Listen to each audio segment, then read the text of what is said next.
I recently watched Peppa Pig and saw many interesting mistakes. I will start reviewing them with the episode, which is called Windy Autumn Day. Peppa is going to the park.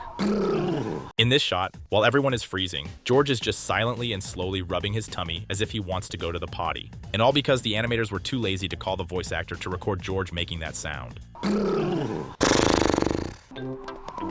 On cold day. Am I the only one who thinks that jumping into the car is not only strange but also unsafe? Because if you miss, you'll fall off the hill. Luckily, these piglets are more agile than my cat. Ooh, and let's get the heating on.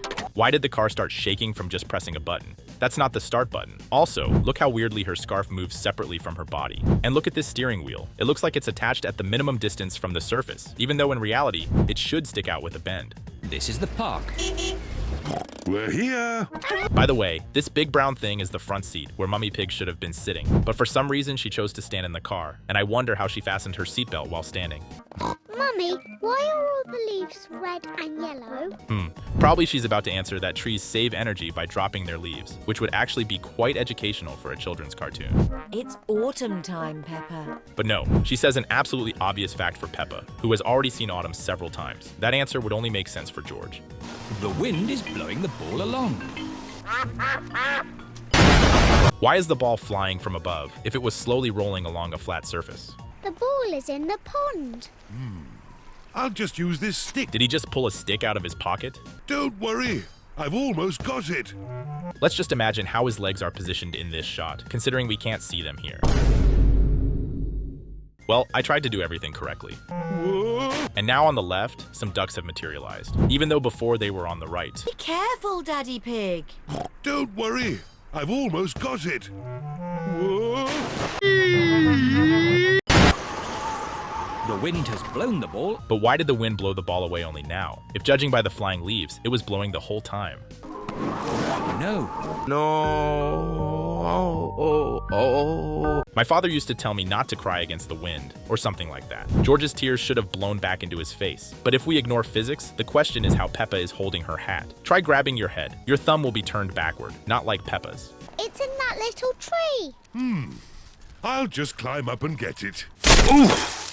I'll give the tree a little shake. For some reason, all the leaves ended up only on one side.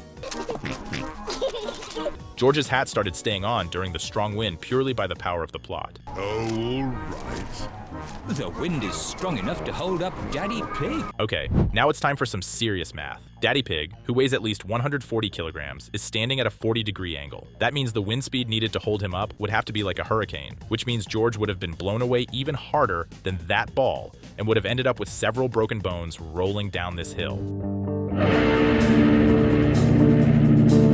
The time capsule. Today, we are going to make a time capsule. Why do the books cast a square shadow normally, but the blocks cast a round shadow? And also pay attention to the fact that behind Peppa, there are 3 cabinet doors. What's a time capsule? Now, after zooming in, there are 5 cabinet doors. At the same time, their number also increased in the shots where Madame Gazelle is zoomed in. In this shot, there are cabinets standing continuously between the windows. And here, there is a gap. It will show people in the future how we lived.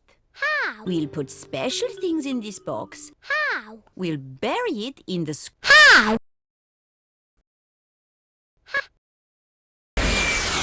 Now, what things should we put inside? Wait, the children didn't even know what a time capsule was. So she just randomly gathered them and asked them to give up their things? It's unlikely that anyone brings something to kindergarten that represents the spirit of the time and that they're ready to part with, like a music CD. Music?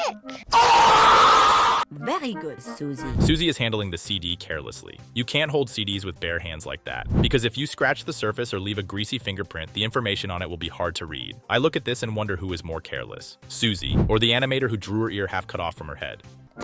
Stamps. A carrot. The carrot will get soft, rot, and spoil everything else that was in the capsule. But I don't care. Just look at how poor the background quality is. What will the future be like? What do you think it will be like? It's been 19 years since this episode came out, and Peppa's better off not knowing what will be done to her in the future. I will fly a space rocket. The fire is flying in a different direction than the engine is pointing. We'll record a message for the people of the future.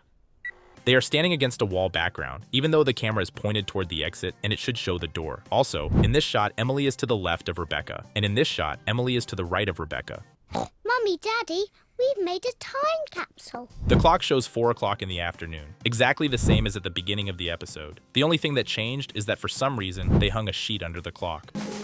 Daddy Pig is digging a hole in the school garden for the time capsule. This is the worst place for a time capsule. Already the next day, they will lose the spot.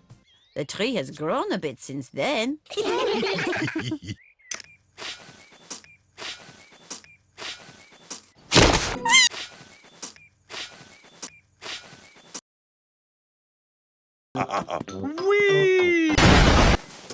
I found something.